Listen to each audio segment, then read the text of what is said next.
10월 11일 월요일 아침입니다. 또 시작된 한 주간인데 하나님과 함께 동행하는 그런 기쁨도 또 영적 재미도 있는 한 주간이 되기를 간절히 바랍니다. 창세기 35장을 읽겠습니다. 하나님이 야곱에게 이르시되 일어나 베델로 올라가서 거기 거주하며 내가 네 형 에서의 낯을 피하여 도망하던 때에 내게 나타났던 하나님께 거기서 제단을 쌓으라 하신지라. 야곱이 이에 자기 집안 사람과 자기와 함께한 모든 자에게 이르되 너희 중에 있는 이방 신상들을 버리고 자신을 정결하게 하고 너희들의 의복을 바꾸어 입으라. 우리가 일어나 베델로 올라가자. 내 환난 날에 내게 응답하시며 내가 가는 길에서 나와 함께 하신 하나님께 내가 거기서 제단을 쌓으려 하노라 하매 그들이 자기 손에 있는 모든 이방 신상들과 자기 귀에 있는 귀고리들을 야곱에게 주는지라. 야곱이 그것들을 세겜 근처 상수리 나무 아래에 묻고 그들이 떠났으나 하나님이 그 사면 고울들로 크게 두려워하게 하셨으므로 야곱의 아들들을 추격하는 자가 없었더라. 야곱과 그와 함께한 모든 사람이 가나안 땅 루스 곧 베델에 이르고 그가 거기서 제단을 쌓고 그곳을 엘베델이라 불렀으니 이는 그의 형의 낯을 피할 때에 하나님이 거기서 그에게 나타나셨음이더라. 리브가의 유모 드보라가 죽음에 그를 베델 아래에 있는 상수리 나무 밑에 장사하고 그 나무 이름을 알롱바굿이라 불렀더라. 야곱이 밧단 아람에서 돌아오매 하나님이 다시 야곱에게 나타나사 그에게 복을 주시고 하나님이 그에게 이르시되 내 이름이 야곱이지만은 내 이름을 다시는 야곱이라 부르지 않겠고 이스라엘이 내 이름이 되리라 하시고 그가 그의 이름을 이스라엘이라 부르시고 하나님이 그에게 이르시되 나는 전능한 하나님이라 생육하며 번성하라.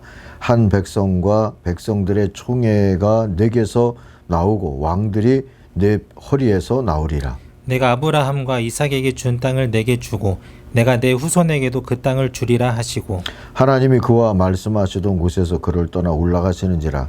야곱이 하나님이 자기와 말씀하시던 곳에 기둥 곧 돌 기둥을 세우고 그 위에 전제물을 붓고 또 그 위에 기름을 붓고 하나님이 자기와 말씀하시던 곳의 이름을 베델이라 불렀더라. 그들이 베델에서 길을 떠나 에브랏에 이르기까지 얼마간 거리를 둔 곳에서 라헬이 해산하게 되어 심히 고생하여 그가 난산할 즈음에 산파가 그에게 이르되 두려워하지 말라. 지금 내가 또 등남하느니라 하매 그가 죽게 되어 그의 혼이 떠나려 할 때에 아들의 이름을 베논이라 불렀으나 그의 아버지는 그를 베냐민이라 불렀더라. 라헬이 죽음에 에브랏 곧 베들레헴 길에 장사되었고 야곱이 라헬의 묘에 비를 세웠더니 지금까지 라헬의 묘비라 일컫더라. 이스라엘이 다시 길을 떠나 에델 망대를 지나 장막을 쳤더라. 이스라엘이 그 땅에 거주할 때에 르우벤이 가서 그 아버지의 첫 빌하와 동침함에 이스라엘이 이를 들었더라. 야곱의 아들은 12이라. 레아의 아들들은 야곱의 장자 르우벤과 그 다음 시므온과 레위와 유다와 이사갈과 스불론이요. 라헬의 아들들은 요셉과 베냐민이며 라헬의 여종 빌하의 아들들은 단과 납달리요.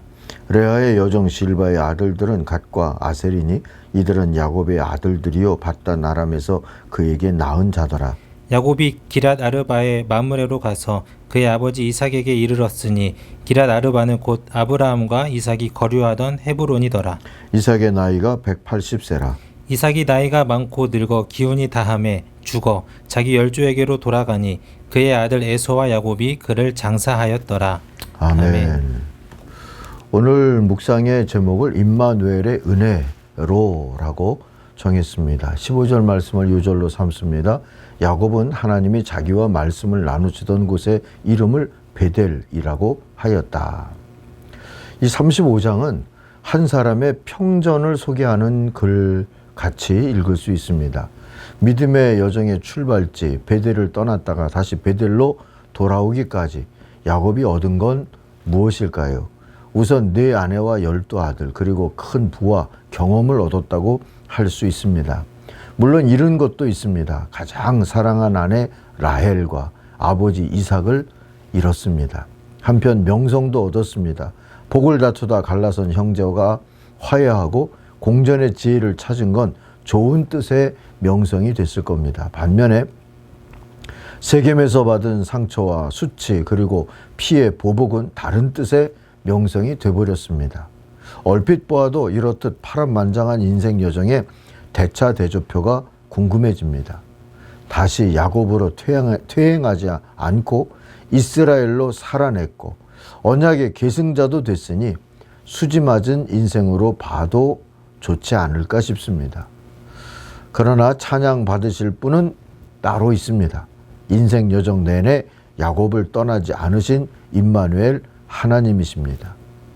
그 하나님이 야곱 곧 이스라엘에게 복을 주시면서 관계를 새롭게 하자 하고 하십니다. 복을 주시기 위한 관계 갱신의 요청인 셈입니다. 가끔 우리도 새롭게 살고 싶다 말하죠. 그 말의 진심이 하나님과의 관계 곧 신앙을 새롭게 정립하고 하나님이 주시는 복으로 살고 싶다는 뜻이라면 오늘 하나님께서 이스라엘에게 요구하신 말씀을 귀담아 들을 필요가 있습니다. 가만히 보면 이런 식으로 살라 하는 영적 풍수지리학 비슷합니다. 첫 번째, 거주지를 베델에 두어라 하고 말씀하시죠. 베델은 하나님의 집입니다. 하나님의 집에 주소지를 둔 사람처럼 살라는 거죠. 1절을 보시면 하나님이 야곱에게 말씀하세요. 어서 베델로 올라가 거기서 살아라. 내가 너의 형 에서 앞에서 피해 도망칠 때에 너에게 나타난 그 하나님께 제단을 쌓아서 바쳐라. 그러셨어요. 동서남북 길한 방향이 따로 있는 게 아니라 하나님과 하나님의 약속을 향하는 게 인생에게 길한 방향이고 복이 되는 방향이라고 말씀하시는 것과 같습니다. 어쨌든 그 말씀에 순종해서 야곱은 베델의 하나님 앞에 돌아와 살게 됐답니다. 근데 7절 보면 야곱이 거기서 제단을 쌓은 후에 그의 형을 피해서 떠날 때 베델에서 하나님이 나타나신 것을 생각하고 그곳 이름을 엘베델이라고 하였다 했어요. 베델의 하나님이라고. 다시 베델, 하나님의 집이잖아요. 하나님의 집의 하나님. 그럼 자기는 그 집에 살고 있는 하나님의 백성이고 하나님의 자녀다 하는 믿음의 고백인 셈이겠죠. 거주지를 거기 둔 겁니다. 유목민인 탓이었을까요? 그는 길을 또 떠나지 않을 수 없었어요. 16절 보니까 그들이 베델을 떠나 에브라스에 아직 채 이르기 전에 라헬이 몸을 풀게 되었는데 고통이 너무 심했다 그래요. 이 여정에서 라헬은 베냐민을 낳다가 죽죠. 그래도 야곱은 여전히 베델의 사람으로 살고 있었어요. 하나님께 속한 사람, 하나님의 복으로 사는 사람으로 베델을 떠나서 어려움을 겪은 중에도 그렇게 베델의 사람으로 살았다는 겁니다. 27절 보면 야곱이 또 길을 떠나서 이번엔 기랏 아르바 근처 마므레에 가서 자기 아버지 이삭을 만납니다. 기랏 아르바는 아브라함과 이삭이 살던 헤브론을 뜻한다고 그랬어요. 거기서 아버지 이삭의 마지막을 복량했을까요? 하여튼 180세를 살고 이삭은 죽죠. 그 죽은 아버지를 형 에서와 함께 장사 지냈다 하는 얘기가 이 35장 마지막 부분입니다. 그는 이렇게 꼭 베델에 살고 있지는 않았어요. 그럼에도 불구하고 그는 소속감을 베델에 두었어요. 엘 베델의 사람인 거죠. 베델 사람, 하나님의 집 사람으로 살았습니다. 베델은 그의 본적 같은 곳이 되었습니다. 여러분도 그런 영적 거주지 같은 느낌과 또 마음을 가지고 하나님의 집 사람이라고, 하나님의 사람이라고 그렇게 정체성을 두고 사는지요. 그게 여러분의 삶의 우선이 되기를 바랍니다. 뭐 어느 도 사람, 또 뭐 부자, 가난한 사람, 뭐 이런 사람 저런 사람이라고 의미를 두기보다 나는 하나님의 집 사람이다 하고 고백하며 살 때 그게 우리들에게 복이 되는 걸음이, 이스라엘로 사는 걸음이 될 줄로 믿습니다. 두 번째는 좀 비우고 버리고 살라 하시죠. 4절 보면 그런 하나님의 뜻을 깨닫고 그들은 이 야곱집 사람들입니다. 자기들이 가지고 있던 모든 이방 신상과 귀에 걸고 있는 귀고리를 야곱에게 가져왔다. 야곱은 그것들을 세겜 근처 상수리 나무 밑에 묻었다 했습니다. 풍수지리학에서는 현관을 비워둘고 방에도 이런저런 잡동사니들이 쌓이지 않게 하라 그런다면서요.